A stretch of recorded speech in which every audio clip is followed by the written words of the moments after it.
Oke, selamat datang di konten Pulau Mas Farm kembali. Jadi kita di konten ini mau membahas jadi bagaimana kita menerapkan sistem pakan di kandang Pulau Mas Farm ini. Jadi kalau kita masih mengadaptasi dari sistemnya yang udah ada, yang dulu udah diterapkan sama bapak kita, yaitu makannya itu 3 kali sebenarnya. Jadi itu di pagi hari hijauan, kemudian siang itu konsentrat atau polar, kemudian sore kita kasih pakan kembali. Seperti sekarang ini kan sore udah mulai kita kasih lagi. Jadi kalau secara prosentase untuk penerapan pakan di kandang Pulau Mas Farm ini, itu tuh prosentasenya kita berarti adalah 70-30. 70% hijauan full ramban itu 70% dan 30% kurang lebihnya itu adalah katol atau konsentrat. Jadi kurang lebih seperti itu. Untuk makanan sendiri untuk saat ini kita full ramban dulu. Jadi belum ada kayak rumput gajah, pakcong atau odot, itu kita belum pakai, karena itu mungkin nanti akan kita terapkan ketika itu kita sudah punya mesin cacah dan kemudian kita mau beralih pelan-pelan ke silase, tapi itu akan kita terapkan nanti. Nah, untuk yang sekarang karena ini juga masih kecil-kecil ya, kambingnya tuh masih ya mungkin ada yang 5, 6, 7 bulan. Ya paling gede yang jantan yang kemarin kita beli itu sekitar mungkin 10-an bulan atau 11 bulan gitu. Jadi di secara pakan belum terlalu banyak banget, makanya kita masih berani untuk ramban dulu semuanya dan ditambah dengan konsentrat itu tadi. Hijauan ini tuh juga malah yang paling doyan itu malah kayak kulit-kulit seperti ini nih.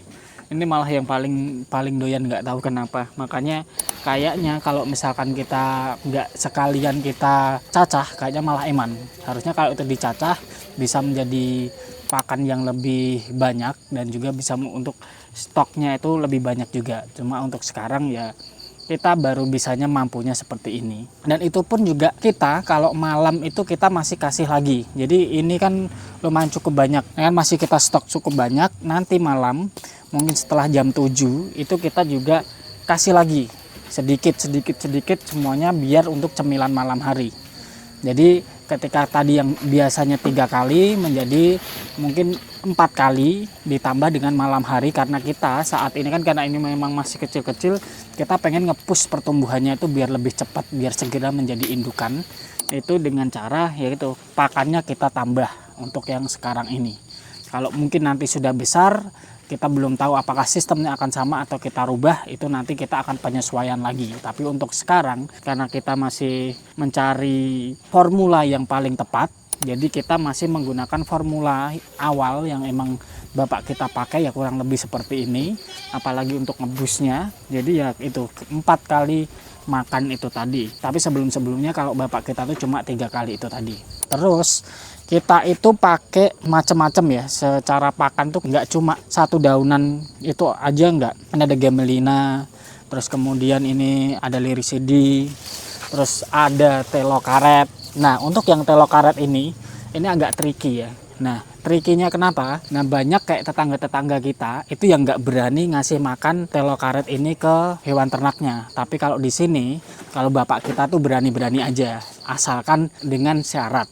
Nah, kalau bapak kita ngasih telo karet ini setelah jam 7 malam. Nah, itu aku nggak tahu ini kepercayaannya bapak kita atau itu seperti apa, tapi nggak boleh ngasih makan ternak itu telo karet ini saat surup itu ya mungkin hampir maghrib sampai nanti setelah maghrib gitu. Nah, kurang lebih ya sekarang inilah mungkin jam 5-an lebih dikit, jadi udah mulai agak redup surup itu sampai nanti azan maghrib lah, setelah maghrib gitu. Jadi mungkin kalau amannya ya setelah isya sekalian ngasih makannya. Itu kepercayaan yang dianut bapak kita. Dan ini tuh gini, ini juga karena kepercayaan itu tadi dari bapak kan kayak gitu, tapi juga ada dasarnya juga. Nah, dasarnya itu kemarin ada tetangga kita juga, itu dia punya sapi, udah mbah-mbah dia ngasih makan telo karet ini. Aku nggak tahu itu pas surup atau tidak, tapi intinya dia ngasih makan telo karet ini, kemudian ditambah dengan comboran. Jadi habis dicombor itu langsung kolaps, ininya mati. Itu mungkin keracunan karena ada zat di polarnya itu, ada zat apa yang memicu mungkin racun-racun yang di telo karet ini bereaksi. Tapi kurang tahu juga gimana ini reaksi secara kimianya seperti apa, tapi kurang lebih dengan cerita itu yang membuat bapak kita itu lebih berhati-hati, tapi dengan cara itu tadi.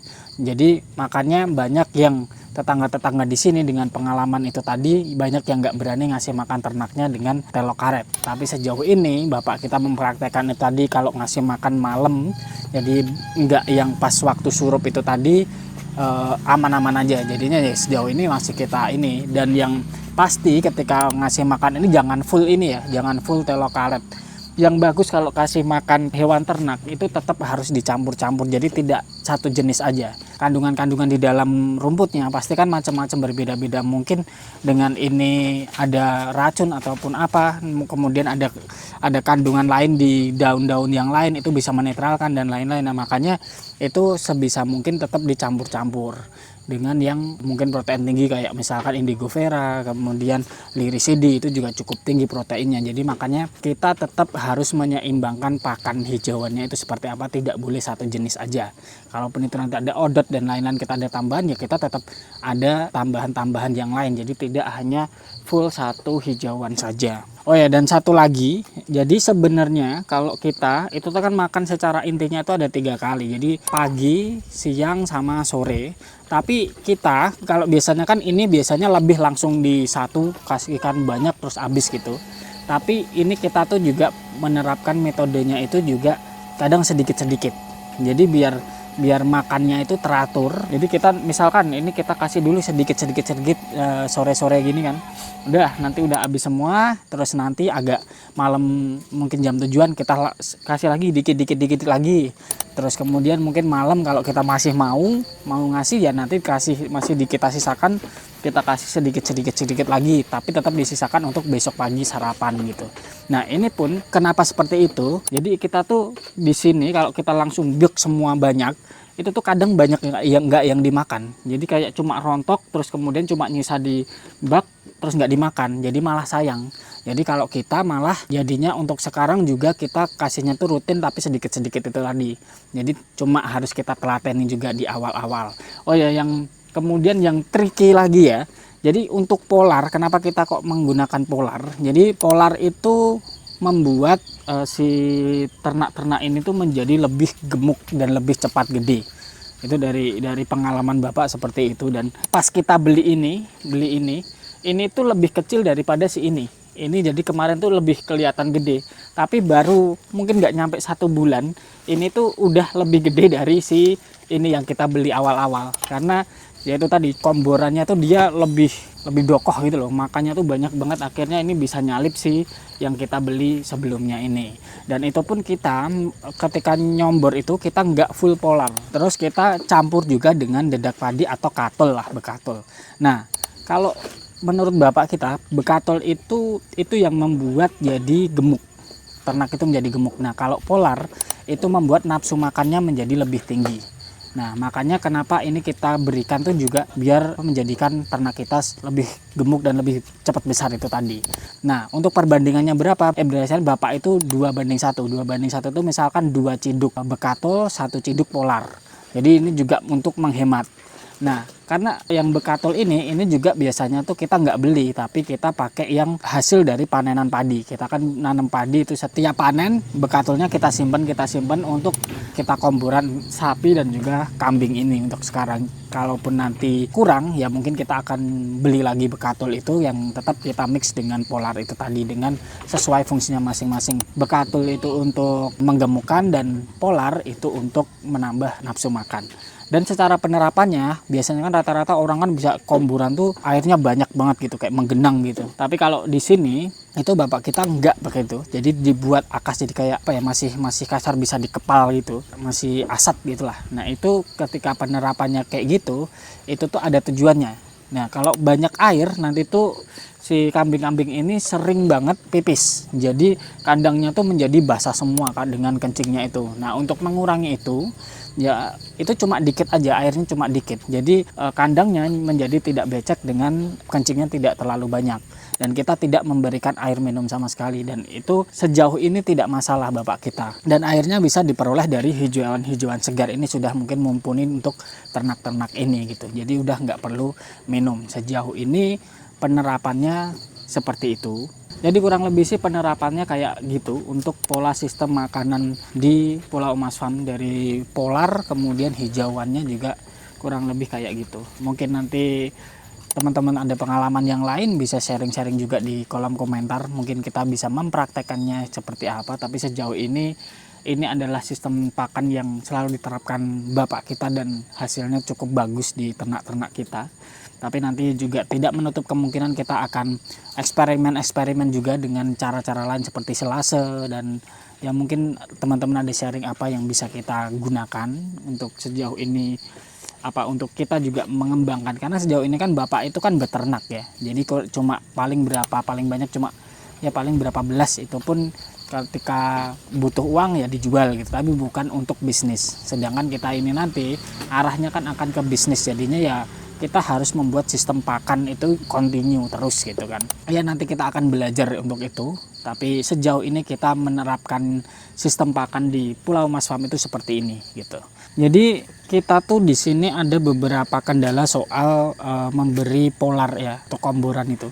Nah itu tuh kita kan ngambil full semuanya, itu kan sebenarnya anakan kali gesing semua. Jadi ada yang kita tuh sudah ngambil dari peternak, jadi peternaknya ini ngambil dari kali gesing kemudian udah dirawat, dan mungkin di daerah-daerah sini yang dekat-dekat sini tuh dia udah sistemnya kurang lebih sama kayak kita, ada komboran tuh pasti ada di daerah sini. Tapi yang langsung kita beli dari kali gesing langsung itu malah rata-rata di sana itu tidak doyan sama yang komboran, entah itu kering maupun basah. Nah itu juga menjadi problem sendiri kita di sini. Jadi yang memang yang belum bisa komboran kita harus latih pelan-pelan gitu, karena ini yang membuat cepat besar tuh ya ini gitu. Nah kalau untuk yang kali gesing kenapa kok nggak mau pakai polar, ternyata kemarin kita juga main di salah satu peternak di kali gesing gitu, emang dia tuh 100% ya pakannya tuh hijauan gitu. Dia bisa satu hari itu bisa 4-5 bongkok sehari untuk dia tuh cari hijauan untuk memenuhi kambing-kambingnya. Jadi dia nggak bener-bener nggak ada pakan lain, cuma ramban ini. Dan ternyata di sana juga emang ramban tuh banyak banget, makanya rata-rata warga di sana tuh nggak pernah ngombor kambingnya, jadi cuma hijauan, full hijauan di sana. Makanya ketika kita beli asli dari sana itu tuh beneran nggak maunya tuh sama sekali yang namanya polar ini, pelan gitu. Ada yang sudah mulai mau, ada, tapi ada yang bener-bener nggak mau sampai sekarang. Jadi ya nanti kita latih, mungkin juga ekstrimnya nggak kita kasih makan, kita sendirikan nggak kita kasih makan apa-apa, kemudian cuma kita adepin sama komboran itu biar dia mau makan. Itu ekstrimnya nanti kalau emang tidak bisa kita dengan pelan-pelan gitu. Tapi yang jelas komboran di sini poinnya menjadi penting karena itu tadi untuk penggemukan dan juga penambah daya nafsu makan itu tadi. Oke, gitu aja untuk konten kali ini. Sampai jumpa di konten berikutnya. Terima kasih.